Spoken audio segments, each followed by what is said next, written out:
पीते हैं और एक प्याली चाय के बारे में उनसे पेशकश नहीं करते कि भाई आपके लिए भी चाय, वो बॉटल का पानी जो आप लेते हैं हमारे पीने से पहले हमारे उस हिंदू भाई को देना चाहिए के साथ पहले आप पीजिए फिर मैं बाद में पीऊं।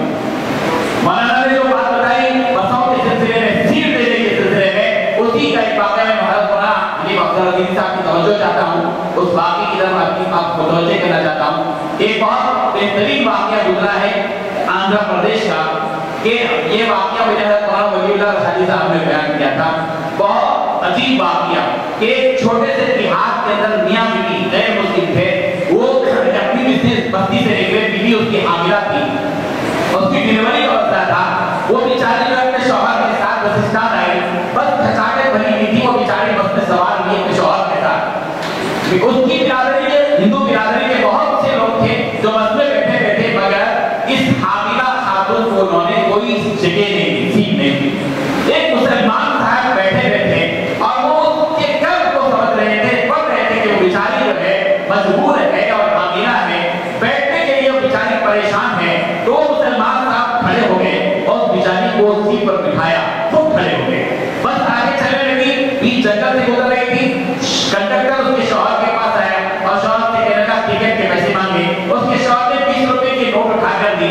जब 20 रुपए की नोट दी तो कंडक्टर ने हाथ में लेकर कहा ये तो फटी हुई नोट है, चलने वाली नहीं। उसने कहा कि मैं गरीब आदमी, मेरे पास सिर्फ एक ही नोट है। तो मिन्नत की, लेकिन कंडक्टर ने सीटी बजाकर काट दिया उसे कि इनको ये उतारना है, इनके पास पैसे नहीं है। ये सुनना था उसकी बिरादरी के बहुत से लोग थे, मगर किसी ने भी कुछ हिसाब से काम नहीं लिया। एक मुसलमान साहब जो खड़े थे उन्होंने कहा मैं देता हूँ। कंडक्टर से कहा कि इनको उतारने की जरूरत है, खबरदार मेरी तरफ से 20 रुपए लो। 20 रुपए की नोट कंडक्टर ने भी टिकट दे दी, बात आगे बढ़ी। बस जहाँ उसको करना था जिस गाँव में उतर गए, दवाखाने में शरीक हुए, उसकी डिलीवरी हो गई। डिलीवरी के बाद यहाँ बीवी बैठकर बात करने लगे। शौहर ने बड़ी हिम्मत से अपनी बीवी से कहा डरते डरते कि देख, जब तू बस में सवार थी तो तेरी बिरादरी के कितने लोग थे जो बैठे बैठे सीट थी, लेकिन किसी ने खड़े होकर जगह नहीं दी। एक मुसलमान के दिल में रहम आया, उसने खुद खड़े होकर तुझको बिठाया। फिर टिकट की बात थी तो 20 रुपए मेरे पास नहीं थे, फटे बैठे, और एक मुसलमान साहब ने आगे बढ़कर टिकट दी। बता, अगर वो पैसे 20 रुपए ना देता तो तुझको की जगह में उतार दिया जाता, तो तेरा क्या असर होता? ये कहकर शौहर ने डरते डरते अपनी बीवी से कहा मेरा जी चाहता है कि मैं भी इन दो मुसलमानों जैसा मुसलमान बनूं। ये जवाब, ये बात सुनकर उसकी बीवी ने जो जवाब दिया वो सुनने के काबिल है। उसने कहा कि तुम तो सोच रहे हो कि मुसलमान हो जाओ, लेकिन याद रखो कि जिस वक्त एक मुसलमान ने खुद खड़े होकर मुझको बिठा दिया, मैं उसको चेहरे को देख रही थी और दिल में बात आ रही थी कि मैं भी इससे मुसलमान बन जाऊं। मैंने उसी वक्त मुसलमान हो गई। ये दोनों के दोनों मियां बीवी उसी वक्त मुसलमान हो गए।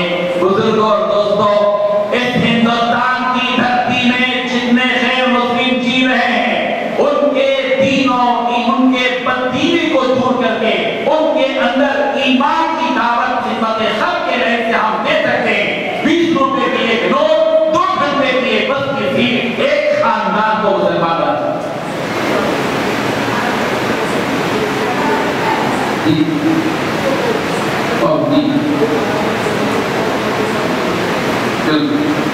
हुजूर इकराम ने जो मामला फरमाया वो सब गैर मुस्लिम थे जिनके बारे में सरकार फरमाए। तो आज सफा बैतुल माल यही पैगाम दे रहा है कि हम मुसलमान कुर्ते वाले, गाड़ी वाले, हम वो काम करें, दवाखानों में जाएं। और साहब हम लोग जो दवाखानों में जाते हैं, वाले हॉस्पिटल में जाते हैं, माशाल्लाह जाना होता है, गए दवाखानों में हम गए। मैं कलकत्ता की दवाखाने में गया, एक गैर मुस्लिम रस्मा तरंगा आदमी था, वो खड़ा हुआ था। मुझको मेरी गाड़ी को गुर्दे को देखकर उसने इससे कहा आए किससे मिला है? मैंने कहा आपसे मिले। हाँ, मैंने कहा कि आप और मैं इंसान होने में एक ही तरह की रोशानी है। आप हिंदू होंगे, मैं मुसलमान हूँ, लेकिन इंसान होने में जो तना है, डर है, वो इंसान आप भी हैं, मैं भी हूँ, कोई फर्क नहीं है। और इंसान होने के नाते मैं आपसे मिलने के लिए हैदराबाद से आया हूँ। ये कहना था, उसका भैया पंचर हो गया है, वो लोग मुझसे यूं कह रहा था आप बैठिए। अगर हम ऐसे लोगों के साथ दवा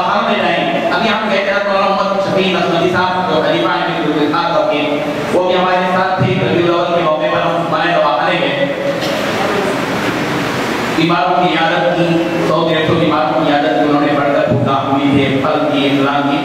मालूम हुआ कि एक बेचारा नीचे पड़ा हुआ एक लावारिस आदमी है। हम उसके पास गए, बेचारा लावारिस था, पर बहुत गंदी आ रही थी, उसका पूरा नीचे पड़ा हुआ खाना था, पेट पर भी नहीं था, उसको होश भी नहीं था, वो नीचे पड़ा हुआ था। हम लोग उसके पास गए, सेब काट कर खिलाए, पानी पिलाए उसको, पानी पिलाकर सेब पिलाने के बाद हम लोग हमारे नुमाइंदे को अपने बोले कि देखो इनका ख्याल रखो, इनके बारे में तहकीक करो कि इनको क्या करना चाहिए, इनका प्रॉब्लम क्या हल करना चाहिए। ये कहकर जब हम आ रहे थे तो वो गिरफ्त कर रोने लगे। सिर्फ सेब खाकर और एक बॉटल का पानी पीकर उसके लिए हमारी इतनी मोहब्बत भी जब छोड़कर आ रहे तो वो गिरफ्त कर रोने लगा। फिर उसके सर पर हाथ रख के हमने कहा कि फिक्र मत करो, आएंगे। 3-4 दिन के बाद हमें मालूम हुआ कि उसके कुछ रिश्तेदारों से वो बेचारा खो गया था और उसके रिश्तेदार को आकर ले। बात यह है कि इस वक्त में हम सबको चाहिए कि हम गैर मुस्लिमों को खिदमत खल्क की लाइट से दावत देनी। हमारे अखलाक नहीं पहुंचे, हम भी इतना ही होते हैं कुफार लाए हुए। ये जुमला हम कितने एतबार वाले हैं, अखलाक में, अमानत में, वफाई में, वो खुद पहले हमको अपने आप को तोड़ना चाहिए। अगर हिंदुस्तान की सरजमीन में हमको इज्जतों के साथ जीना है और हिंदुस्तान की सरजमीन में हमारी कीमत बनवाना है तो सिर्फ और सिर्फ एक रास्ता बच गया है, वो है खिदमत खल्क का। इस मैदान में हमको कूदना पड़ेगा। इसके बाद इस हिंदुस्तान में हमारी सूरत देखने वाला, इज्जत की निगाह से देखने वाला कोई पैदा नहीं होगा। हमारे जलवे के लिए और हमारी कुव्वत और हमारे लोहे को मनवाने के लिए, लोगों के दिलों तक पहुंचने के लिए हमको वही काम करना है जो मक्की जिंदगी में प्यारे पैगंबर हज़रत मोहम्मद रसूलुल्लाह सल्लल्लाहु अलैहि वसल्लम ने वो किया काम, वो सारे काम सीरत के वो वाक़ियात थे जिनको हमारे पिछले उलमाए किराम ने, दोनों उलमाए किराम ने बयान किया है। मैं इस पैगाम के साथ अपनी बात को इसलिए खत्म करता हूँ कि चूंकि हमारा हमारी हिमायत रही है, हम वक्त पर इस इजलास को खत्म करते हैं, बल्कि कोशिश करते हैं कि उससे पहले हमारा इजलास तक पहुंचे। 3:30 बजे का टाइम हमारा था और हम वक्त आखिरी वक्त की तरफ जा रहे हैं। बुजुर्ग और दोस्तों, हमारे 2 प्रोग्राम में रह गए, एक तो पूरे सभा की जो शोभायात हैं उनको प्रोजेक्टर से समझा रही था, लेकिन वक्त की किल्लत की वजह से हम ये काम कर नहीं पा रहे हैं। बहरहाल आप इस काम को जानते हैं, शहर नगर में ये जो हमारा रहती इजलास कायम हुआ, माशाअल्लाह अल्हम्दुलिल्लाह बड़े कामयाब अंदाज में हुआ। ये सिर्फ इस वजह से कि यहाँ के उलमा ने साथ दिया और मौलाना आकाजी साहब ने अपने रफ़क़ा को लेकर, मसाजिद की तंजीम को लेकर, उलमा को लेकर, कई तंजीमों के जिम्मेदारों को लेकर माशाअल्लाह जो काम किया है, एक मैग्नेट बनकर साहिब को कशिश कह सकते हैं हमारे मौलाना काजी साहब को, हाजिर नसीब भी कह सकते हैं, पुरकशिश भी कह सकते हैं, मैग्नेट का काम किया उन्होंने। हंसते हंसते माशाअल्लाह लोगों को अपने करीब करते हैं। ये कैफियत तमाम हम लोगों के लिए जरूरी है कि जहां भी हम जाएं वहां हम जो है अब सबको लेकर काम करें और बहुत सी तंजीमों से शिराकत के साथ काम करें। बात काम हम नहीं कर सकते, लेकिन उनके साथ शिरकत करें हम और इश्तिराक के साथ काम करें, वो काम पाए तक पहुंच सकता है। ये जो चीजें हैं आजकल जो हम आज बटे हुए हैं, हमारे में आपको एक आखिरी बात कहकर अपनी बात को खत्म करता हूँ। अभी बहुत बड़े मंसूबे के साथ हमारे मोदी जी चल रहे हैं, इस मुल्क के मुसलमानों को बांटने का काम उनको कर रहे हैं। तसव्वुफ की लाइन में आकर हम सब के बारे में कह रहे हैं कि ये वहाबी या हदीस जमात इस्लामी के तबलीगी ये सब के सब मुल्क दुश्मन हैं और ये बाकी के जो है वो ये जो पटने की बात चल रही है बुजुर्गों, इसको खत्म करना है। मसलों की बुनियाद पर ये जितने भी तफरीके पैदा कर दिए जा रहे हैं ये हमारे मर मिटने के जराए हैं। इसलिए अब जरूरत इस बात की है कि हम मजहब की बुनियाद पर मुत्तफिक हो जाए, इंसानियत की बुनियाद पर बिरादर के साथ खिदमत का काम करें और मसलक की बुनियाद पर एक दूसरे से इकट्ठे के बजाय इन तमाम मुमिन और उनके इख्वा की बुनियाद पर मुत्तहिद हो जाए। ये वो पैगाम है जब सवाब उलमा हर जगह दिया देता है। बस मैं इन्हीं बातों के साथ अपनी बात को खत्म करता हूँ और हमारे हज़रत मौलाना आसिफ रहमान अरशद शादी साहब ने जो इल्मी खिताब किया और सीरत की रोशनी में, आयात की रोशनी में इसको हम समझें और मौलाना मोहम्मद हनीफ अब्दुल अजीज साहब जो मुल्क के हालात से और मुल्क की उन खतरनाक फिरका परस्त तंजीमों के हक़ाइक़ से वाकिफ़ हैं और उनकी तह तक पहुँचकर आपके सामने उन्होंने बात की है। इन हक़ाइक़ को समझें और अपनी आंखों को खोलें और अपने आप को मुस्तैदी के साथ इस हकीकत के लिए तैयार हो रहे कि अब हमको खड़े होना है, कल से ही हमको एक काम करना है, रोजाना खिदमत का छोटा छोटा ही एक काम आपको करना है। आप रास्ते से गुजर रहे हो, शदीद गर्मा हो, धूप में हो, एक आप गाड़ी पर जा रहे हो, एक गैर मुस्लिम रास्ते से चल कर जा रहा हो, आप उसको अपने साथ उठा कर ले जाइए और उसके घर तक छोड़िए। वल्लाह उसके दिल में इस टोपी की, इस दाढ़ी की, इस कुर्ते और पैजामे की वो सब मुसीबत पैदा होगी कि फिर कभी वो किसी मुसलमान के खिलाफ और इस्लाम के खिलाफ कहने के तैयार नहीं। ये पैगाम अल्लाह तबारक व तआला हम सबको अमल की तौफीक अता फरमाए। व आखिरु दावाना अल्हम्दुलिल्लाहि रब्बिल आलमीन।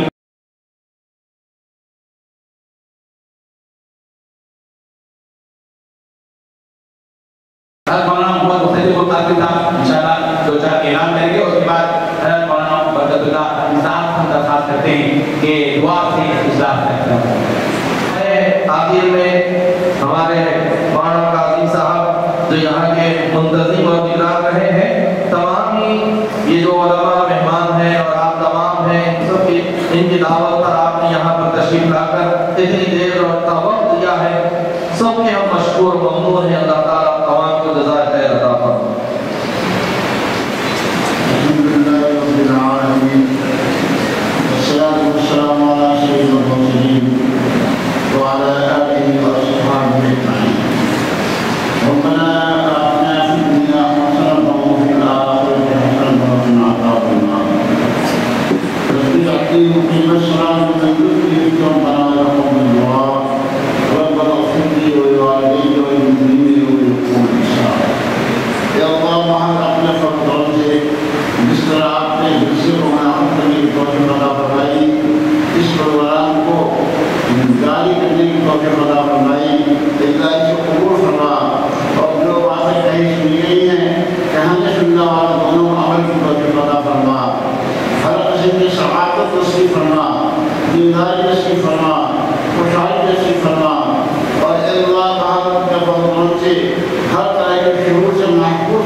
मुसलमान को अपने باقی چیزیں محتاج بنائیے کہ اللہ پاک اپنے فضل سے سارے ملک کو سارے عالم کو امن کا گہوارہ بنا اور شروع اور فضل سے اس ملک کو خصوصاً اور سارے ممالک کو اور سارے عالم کو پاک فرما ربنا تقبل منا انك انت السميع